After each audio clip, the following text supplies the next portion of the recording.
Playing guitar is a lot like skateboarding. Once you know your chords, you know how to ride. But if you really want to impress people, you gotta know some tricks. It can be done simply, just associate your tricks with a chord. A trick I like to do is the 3-string rail grind.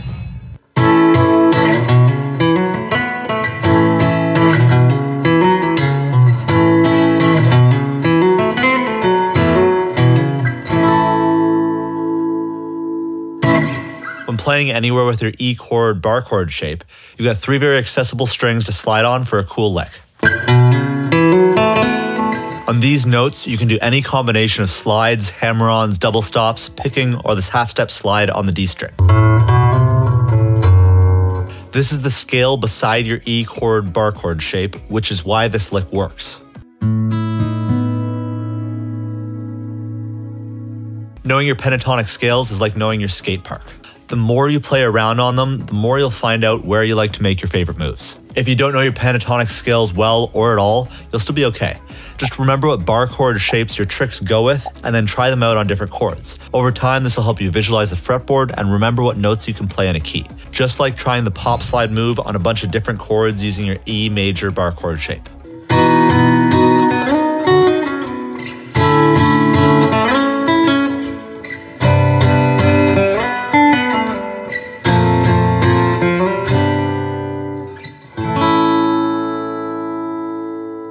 This is a simple move, mostly on the D string where you slide up the scales and then back down right to where you started.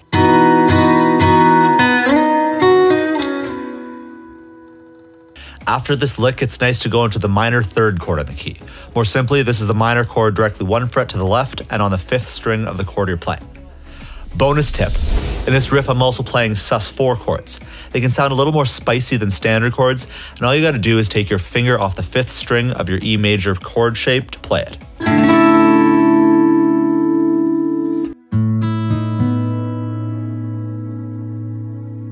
Back when I was 14, I remember trying to kickflip for the first time.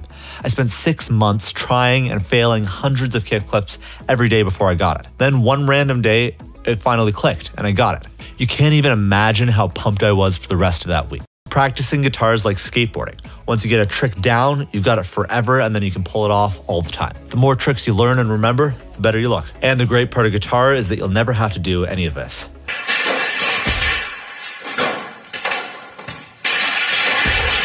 A lot of teachers underplay that a huge part of guitar is just memorization. Giving these moves goofy names and metaphors is a memorization trick to help you remember bits and pieces of your scales. It's a much more practical and fun way to remember these things by playing as opposed to studying. Like learning the Blood Brothers.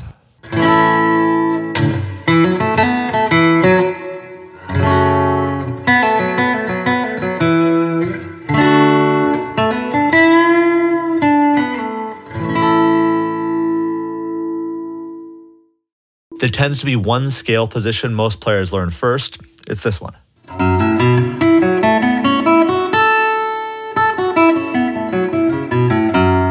In this scale, I like to call the 3rd and 4th strings the Blood Brothers. Playing on these strings can make endless amounts of good licks, and it's a great place to go often in your playing. These 4 notes could be the 4 notes great guitarists play the most often. Here's how you get these notes from different chord shapes. From the E major bar chord, it's 3 frets left.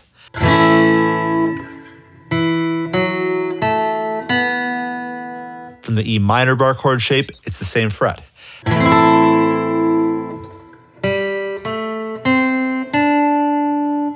Or from the A major bar chord shape, it's 2 frets to the right, or the same fret that your ring finger is on.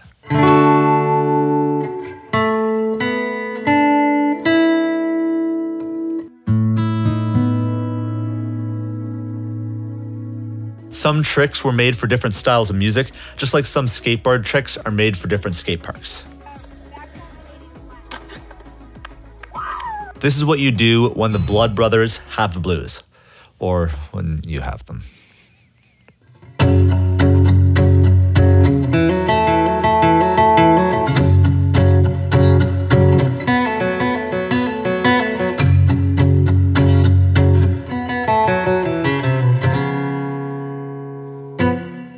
This is a somewhat easy blues trick to play to finish off a blues song. 1 string above your Blood Brothers in everyone's favorite scale position. You've got 3 notes that sound great in blues-influenced music. along with one great chord.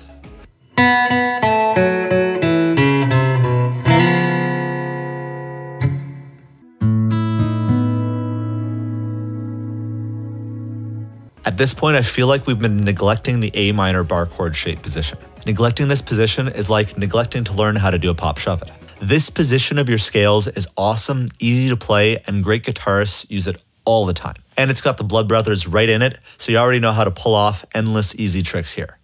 Play around with your brothers and then move into what I call the diddly bender.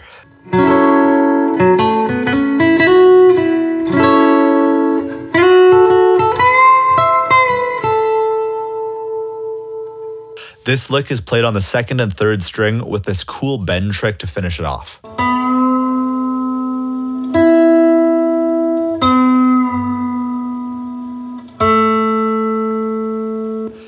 Bending your 2nd string up, then with the same pinky, play your same fret on the string below it.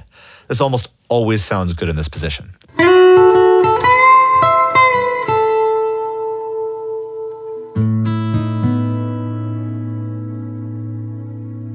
When skaters started getting bored of doing all their tricks with their feet, they started pulling off tricks with their hands.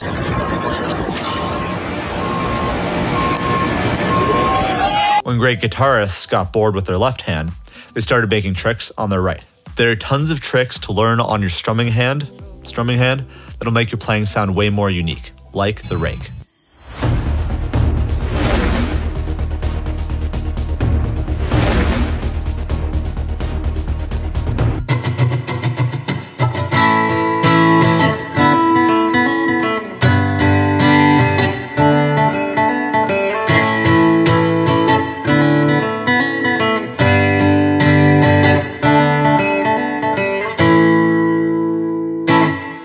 Your E major bar chord shape is in this position. A great set of notes to play in this position are the ones on the 2nd, 3rd, and 4th strings.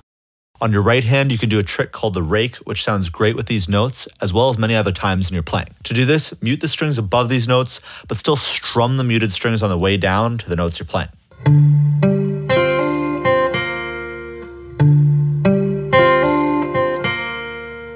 You can also use your fingers on your left hand to mute these strings at the same time. It can be hard, but this trick is very worth it to learn. Finally, to end your performance, you need a good trick to ride off to.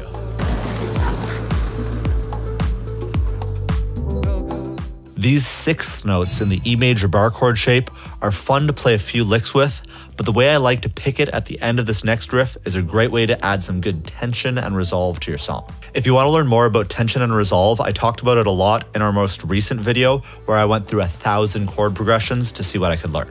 You can check it out right there.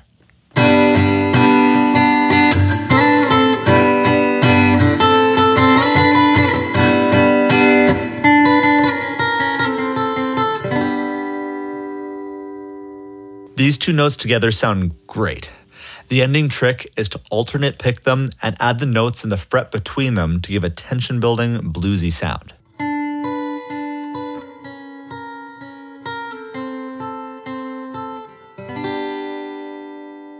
In other scenarios, simply sliding back and forth on the notes in the scale sounds great. The trick is to make sure the 2nd and 4th strings are muted so you can keep the rhythm going. And there we have it. 7 popular guitar tricks that sound great in any nice, simple chord progression. I promise if you learn these tricks, you'll be able to make tons of music, improvisations, and really start to visualize your pentatonic scales better than you ever have. There are endless licks using the notes and the tricks I just showed you. To really master a sound like this, look into Jimi Hendrix, John Mayer, Eric Clapton, and Stevie Ray Vaughan's music. There are tons of guitarists that use these tricks, but these guys seem to have mastered it the best. For tabs for everything I played in this video, subscribe to my Patreon.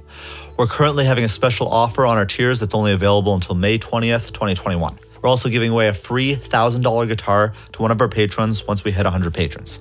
So check that out in the description below.